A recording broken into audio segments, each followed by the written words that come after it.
In this video, we're going to prove a derivative rule called the power rule. And it states that for any real number n not equal to 0, the derivative with respect to x of x to the n is equal to n times x to the n minus 1.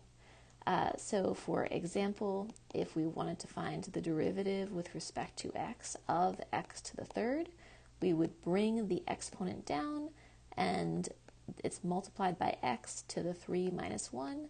That's 3x squared. So finding the derivative using the power rule is much quicker than finding the derivative using the definition of the limit. Let's go through that process too, and it'll give us a little insight into the proof. So the derivative with respect to x of x cubed, by definition, is equal to the limit as h approaches 0 of f of x plus h. So f of x plus h in this case is x plus h cubed minus f of x. That's just x cubed all over h. So the limit as h approaches 0 of all of that. And that is equal to the limit as h approaches 0 of, so x plus h cubed, if you expand that out, that's x cubed plus 3x squared h plus 3x h squared plus h cubed minus x cubed. So all of that was x plus h cubed, and then we still have this minus x cubed on the end, all divided by h.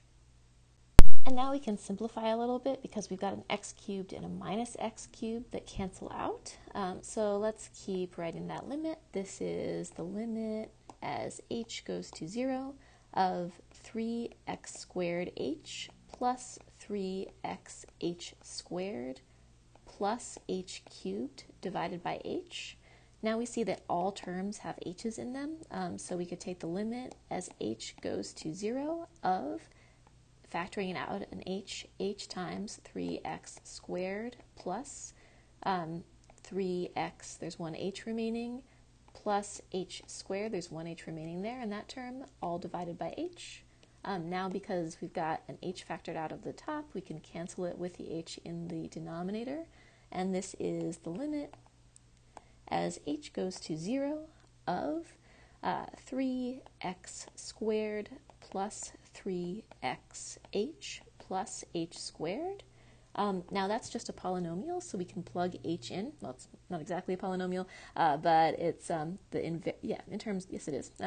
So it's a polynomial because h is just a constant number at any value of h. Okay, so plugging in h equals 0, 3x squared is just 3x squared plus 3x times 0 plus 0 squared. And so what is that equal to? That is 3x squared plus a bunch of stuff that's equal to 0. So it's just 3x squared, and that matches with our derivative from the power rule above. So we are now going to prove the power rule for any positive integer n. So we're going to prove the power rule for positive integers n. In other words, for any positive integer, the derivative with respect to x of x to the n is equal to n times x to the n minus 1. Our proof doesn't actually work yet for other non-zero real numbers n, so like n equals 1/2 or n equals negative 200. So I'm telling you that it does work for now, and later on when we look at, say, the quotient rule, and some other things, that will help us prove the power rule for all non-zero numbers n. So before we get into the proof, we know that one thing we're going to need to expand is x plus h to the nth power, because we know that the definition of the limit of the derivative is the limit as h goes to 0 of f of x plus h minus f of x all divided by h. And so in this case, f of x is x to the n, so we are going to be interested in what is, this is f of x plus h is x plus h to the nth power. So let's think about what that is equal to in general. So we saw above, if you simplify, for example, x plus h to the third power, that's x cubed plus 3x squared h plus 3xh squared plus h cubed. There's a pretty cool thing called the binomial theorem and Pascal's triangle. And maybe you've seen it before, maybe not. If you're a math major, you will certainly see it in future courses. But it tells us that x plus h to the nth power is equal to the sum from k equals 0 up to n of n choose k times x to the n minus k times y to the kth power. I'm stating it in general, so this is just x plus y to the nth power. So that's kind of a mouthful, but something cool is how it relates to Pascal's triangle. So Pascal's triangle, you may have seen, looks like this: 1, 1, 1, 1, 2, 1, 1, 3, 3, 1. And the way that you get the values in each row is to start with a 1 and then add together the two values above it: 4, 6, 4, 1. You've likely seen Pascal's triangle before, and it continues in this way.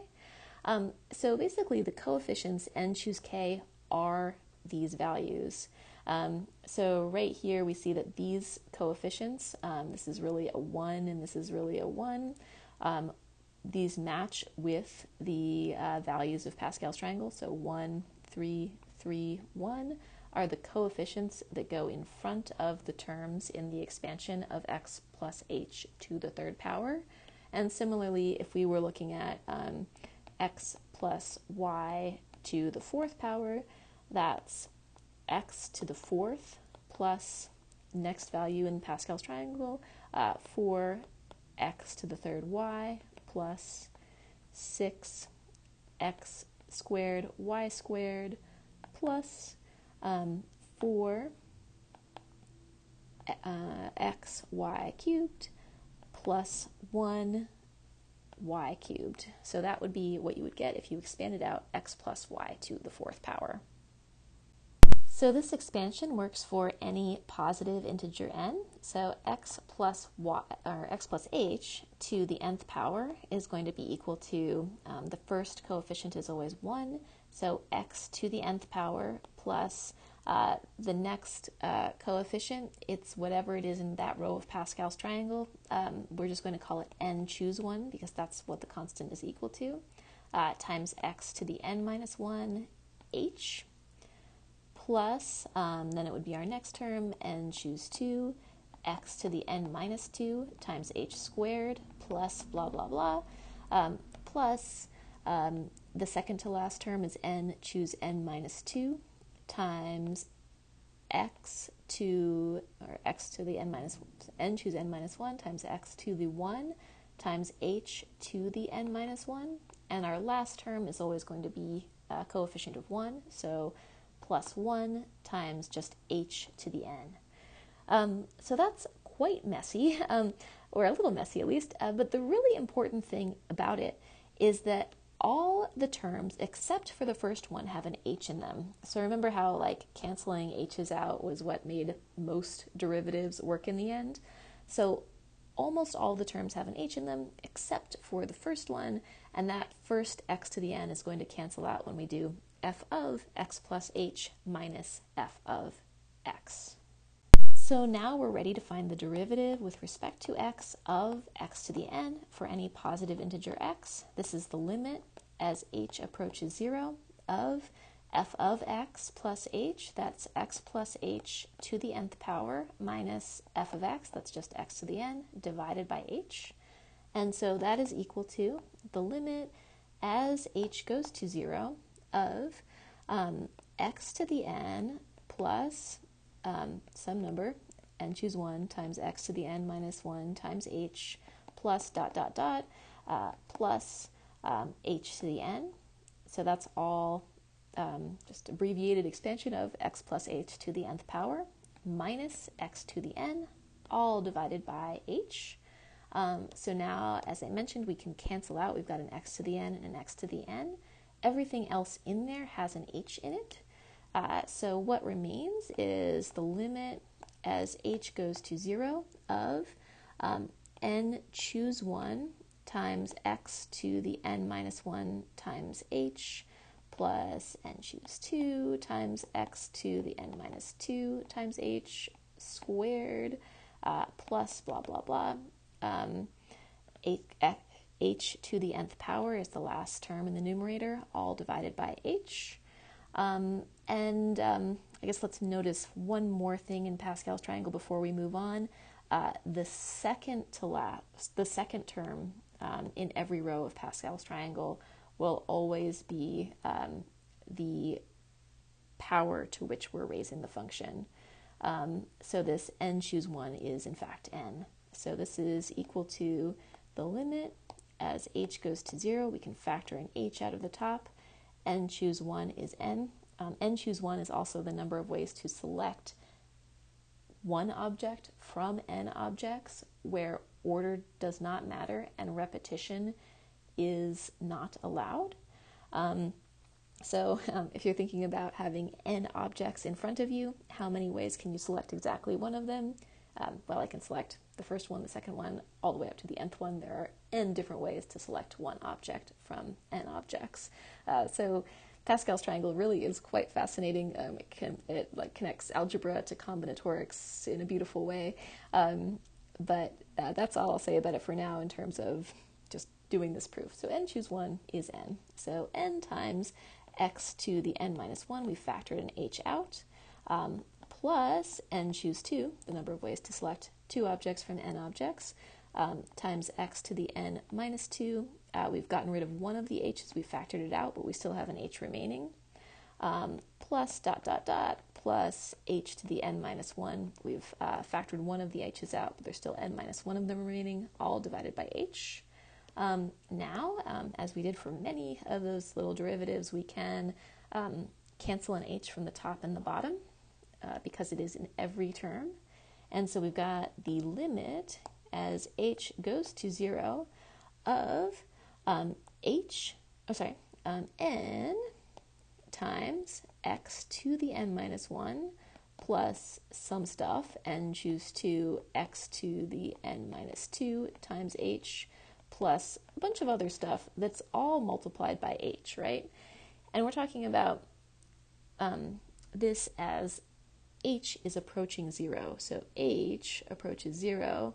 So this is n times x to the n minus 1 plus 0 times a whole bunch of stuff. But 0 times a bunch of finite stuff is just 0. And so this is just n times x to the n minus 1. And so we have proved the power rule for positive integers n, that the derivative with respect to x of x to the n is n times x to the n minus 1. So, for example, what is the derivative with respect to x of x to the 403rd? The derivative with respect to x of x to the 403rd is 403x times x to the 402nd power.